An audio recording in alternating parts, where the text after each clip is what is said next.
I'm kind of freaking out after this morning, with the blood and all, but let me explain the last few days first. I've always had a little piece of dead gray skin in my belly button, like a fish scale, or something. It's an innie, by the way, as we called them as kids, versus an outie, like some kind of abdominal cyclops staring out at everyone during shirtless summer days. I always wanted the outie. Anyway, I've had it my entire life, like a piece of belly button lint that fossilized along the way.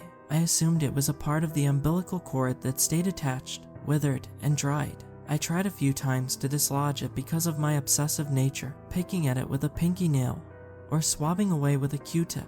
This wasn't daily, or anything, just whenever I happened to remember to wash it in the shower, or notice the extra flab surrounding it. A bit more of that lately, which is why I've been dwelling on it more. Too much comfort eating, I guess. Day before yesterday, I was obsessing over it more than usual, to the point my belly button and surrounding skin was pink from scratching. I went into the bathroom of my apartment, took out tweezers from the medicine cabinet, and set out to do some excavating. I was super careful and kept picturing someone bumping into me with the door, and me jamming the tweezers into my guts. I live alone, by the way. The tips of the two stainless steel tweezer prongs gently pinched together on the gray flake. I squeezed a little harder to see if any nerves were connected, but felt nothing. I gave a gentle tug, again fearing a sharp pain that never came. The piece of dried skin didn't move. I pulled harder, pinched tighter, but kept everything controlled. It felt like my entire belly button was pulling outward, so I started wiggling the tweezers back and forth in an attempt to dislodge it. That worked. It slowly pulled up to the side, then to the other side, and with a slight popping movement came free. Something apparently tore, because there was a pinch of pain and a small speckle of blood. I winced and quickly dabbed it with a tissue. That did the trick. I can't explain the mad feeling of gratification that pulsed through me, like leveling up after an impossible boss battle, or popping that Mount Vesuvius on your forehead, only a million times better. The elated feeling only lasted a second, though, until I looked at what was caught in the tweezers. It had hair. I peered closer, and swear there were little whitish bits, like grains of sand, in an upper and lower row, and two slits above those. The hair was bristly, individual barbs that stuck out in a single strip along the top. I shivered. For whatever reason, I wanted to keep it, like a patient keeping their kidney stone. It had been with me, a part of me, for so many years. Dumb, I know, lame, even more so. I dropped it into a small mason jar and set it on the shelf in the living room. I didn't have any trophies or medals for sports to display because I sucked, but this felt like a victory. Years of battle trying to dig this thing out, and I finally did. For the rest of the day, I couldn't help but admire my handiwork every time I walked past the shelf to go to the kitchen. Mr. Umbilical, he even looked like a little scrunched up face with a punk rock hairdo. Yes, I realize I need a life, but remote work, you know. At first you feel lonely, even with the work chat pinging away, but then the outside world starts to feel like a dream.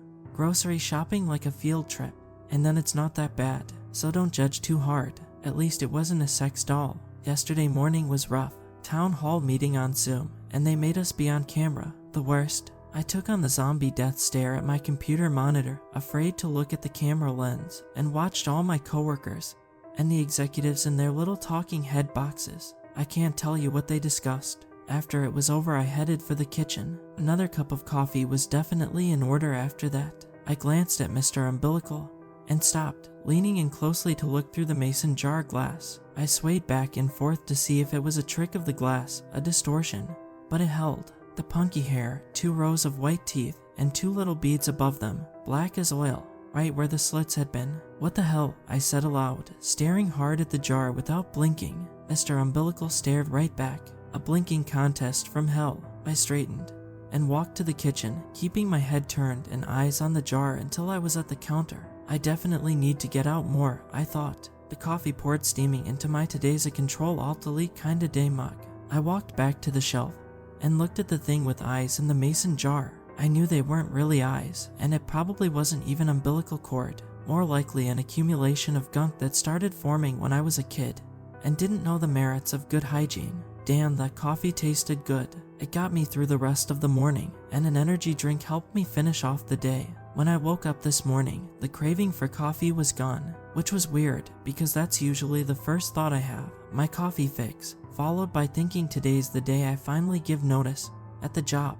I felt a sharp twinge of pain When I sat up in bed and looked down at the white sheets swirling around my torso, they had red on them. I yanked the sheets back and stared down at my belly button, rivulets of blood trickling out of the hole, and a red smear around it. It must have tore worse than I thought. I went cold, but not because of the blood. The health insurance from my job was a joke, and I definitely couldn't afford an emergency room visit. I ran into the bathroom, jostled the various bottles under the sink, and pulled out the hydrogen peroxide.